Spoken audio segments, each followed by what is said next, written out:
Day 36. Who you are in unity and relationship. The exercise of your power is in the creation of your experience.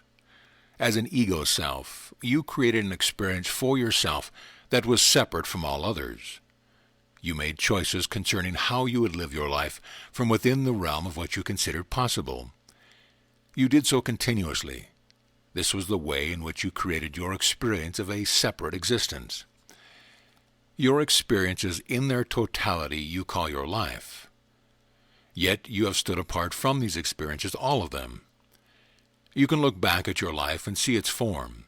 You could write an autobiography describing every experience you encountered between your earliest memory and the present moment, and it would say nothing about you if it related the experiences only as physical events. Your experiences may, in their totality, be called your life, but they cannot be called you.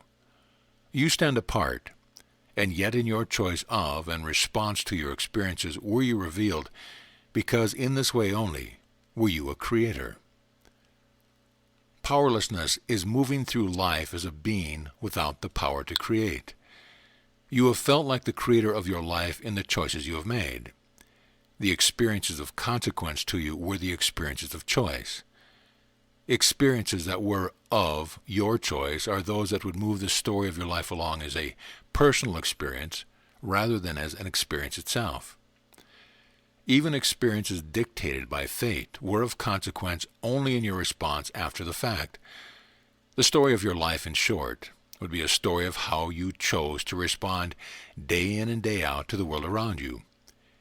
You, in short, created your life through chosen responses. You created your life through your responses to the circumstance of your birth, your opportunities or lack of opportunities, the fateful incidents that you have encountered, the people you meet. You started with what you believed you had been given, the self that you saw yourself to be, the self you considered immutable and unchangeable, and proceeded from there. Yet you created in response to reality rather than creating reality. Now you are called to create reality, a new reality. This is where you begin again. Begin again with the self you now know yourself to be. When you start over, knowing that what you have been given is everything, your creatorship of your experience is a totally different exercise. You realize that your life is not you, but that your life is an exercise in creatorship. Creator and creation are one. You are one in being with the power of creation and different in your relationship to an expression of that power. Can you not see that if you can create your experience, you can create a new reality, a new world? Can you not see the difference between creating as a separate self in response to a given set of circumstances in a given world, and creating your experience as a creator who has realized oneness and unity, who has realized a new reality? The old reality was that of separation. The new reality is that of union. It is new only in that it has gone uncreated. This is a true starting over with the true realization that giving and receiving are one and that both are within your power. This is starting over with the realization that you can give yourself a new set of circumstance and a new world by creating it as your experience.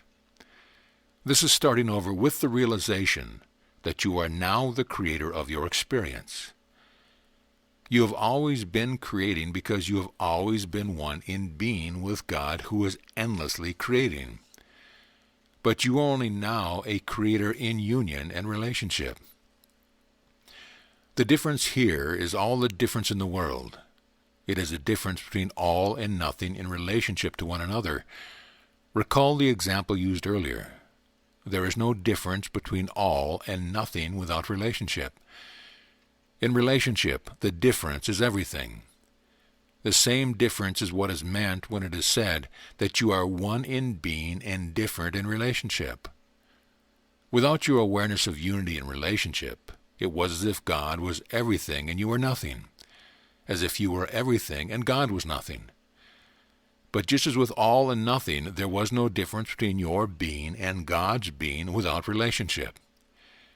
You could conceive of self and God in different ways, but you could not truly create difference, but only perceive of difference. You thus always remained one in being with God, yet continued to relate only to a world and to experiences you perceived as being either created by a separate God or created by your separate self. You experienced the power of being because you were a being who existed, but you did not experience being powerful. There is only difference between your being and God in relationship. This is the example that the ideas of Father, Son, and Holy Spirit as a Trinity representing one God were meant to portray. The Son could only be God in relationship to God. The Holy Spirit could only be God in relationship to God. The Father could only be God in relationship to God. God could only be the Father, Son, and Holy Spirit in relationship. Without relationship, God is simply all, being. Without relationship, what is not God is simply being, simply existing at the opposite end of the continuum of everything that is creation. What we have called illusion is this simple nothingness of existence without relationship to God, and thus existence without relationship to the power of creation. The illusion is an illusion of simply being. Is this not how you have seen yourself? As a simple being doing your best to live the life you have given. All the choices in the world, save this one before you now, have made no difference to your state of being. You have just kept being, kept making choices between one illusion and another in your separate reality, a separate reality that cannot exist in truth but only in illusion. Despite all of this, you have always had some remembrance of yourself as a creator.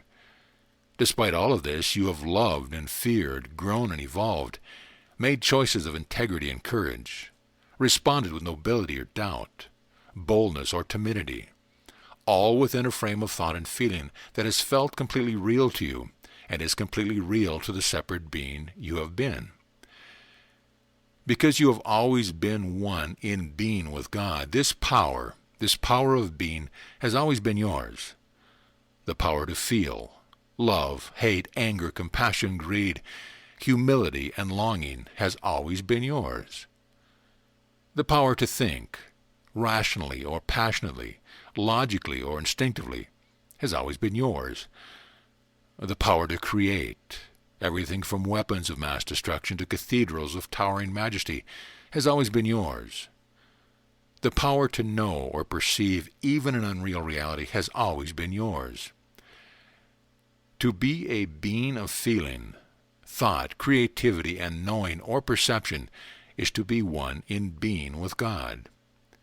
Accept this, for this is what God is and what you are. This is being. To be one in being with God and yet to exist outside of the powerful state of relationship and union has been a challenging choice, a godlike choice. A choice for a new kind of experiences that has led to the creation of an unreal reality so populated by the godlike and the godless, so near to replacing creation with destruction, so joyous and loving and so hate and pain-filled that you have been moved to a new choice. When you realize that you are one in being with God and different in relationship, you accept the power of being, or individuating God. You accept the power of God. You become powerful. God remains God who is one in being with all, and God also is given form, or is, in other words, differentiated. God is all in all, and God is also all in one and all in many. God is still the creator of all, but God is also now the creator of one, the creator of the experience of one life or many lives, the experience and the experiencer of life. Through differentiation, God is you as you are God. God retains oneness of being and also becomes a being in union and relationship. In short, a being in union and relationship with you. Yet you do not disappear or cease to be. You are not replaced by God whom you have always been one with in being. You simply accept the truth of being and the truth of being in union and relationship, both at the same time. Both, and rather than either or, Cause and effect, means and end. You accept the end of choice and the beginning of creation. You can see now, perhaps, why we have had to build your awareness slowly in order for you to be able to reach this place where you may be able to accept this new idea, which is simply the truth. It is the same truth that has been stated here in many different ways to allow you to become accustomed to the idea of a truth that may seem heretical to some of you when it is stated as directly as it has been stated here. But our time together is coming to an end, and your acceptance of the truth of who you are and who you can be is essential to the accomplishment of our mission, to the creation of a new heaven and a new earth. The only way to create it is to experience it. The only way to experience it is to create it. All that stands in the way of your creatorship is your final acceptance of who you are in unity and relationship.